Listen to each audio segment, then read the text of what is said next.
Isaac's got my back. He's got both hooks in. He doesn't have a body triangle, thank goodness, but we're on the overhook side. I need to make sure that I'm defending the choke. So I want to make sure that I'm covering his hand. I got all 5 fingers and thumb kind of stretched out. And I should be thinking about maybe trying to get my head, like the back of my neck towards that elbow pit. So I can kind of turn up a little bit and try to get my shoulders more towards the floor. But now I need to start thinking about, once I feel safe from the choke in this hand fight, and kind of clamping down on that other arm, how I can get rid of these hooks, right? And so if I get rid of this bottom hook, I can get my back to the mat pretty good.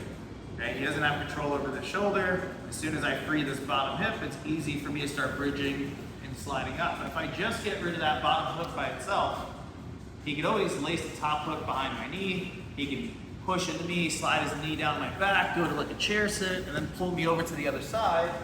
Okay? Now I got to deal with another back escape. So getting rid of the bottom hook by itself isn't going to be a great idea. And likewise, even getting rid of the top hook by itself isn't going to be a great idea either, because if I just, get rid of the top hook and kind of throw the leg to the side, he can just go to the half back. Like pinch his knee to my hip and kind of lock up here. Now it's like I'm going to be stuck in another bad position. I don't want to do that.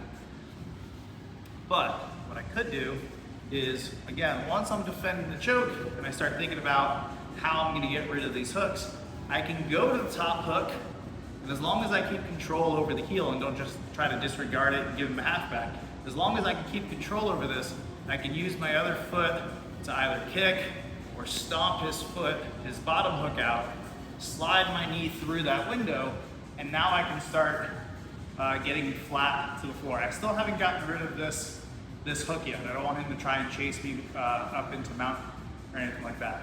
But once I can get my hips out and I'm clear, I'm obviously gonna have to let go of this foot, and now it's gonna be a battle of, if he chases and tries to go to mount, he's gonna come right up into an arm triangle, and that's not, right?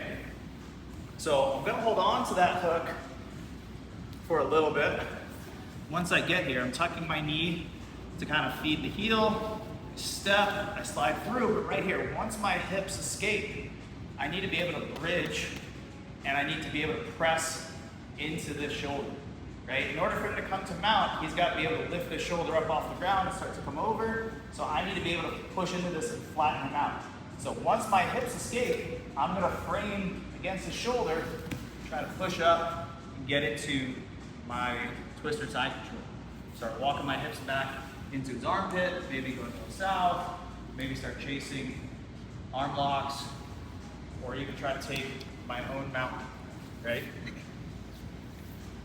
I have to be aware that as soon as I get my hips out, he's gonna obviously know that he's lost the back position. He's gonna try to go to mount. And if as I start to try and push and come up, he starts to win this battle, he got there sooner, or he's bigger and stronger, I need to start thinking about, instead of framing towards the shoulder, framing more towards the inside of the elbow. So that as he goes to push up in the mount, even if he's successful, I have both my hands inside and I can start my mount escapes instead of walking into an arm triangle, right? So there's gonna be a little bit of a battle once I clear my hips, but I need to be prepared for how to win that battle one way or the other. I get here, I can kind of tuck, stomp. As soon as I start to come out, I'm bridging and clearing over the shoulders. I'm trying to get as high up into his armpit as possible, ready for him to try and, club up on top, whatever it is, and end up in a pin. Make sense? 1, 2, 1, 2.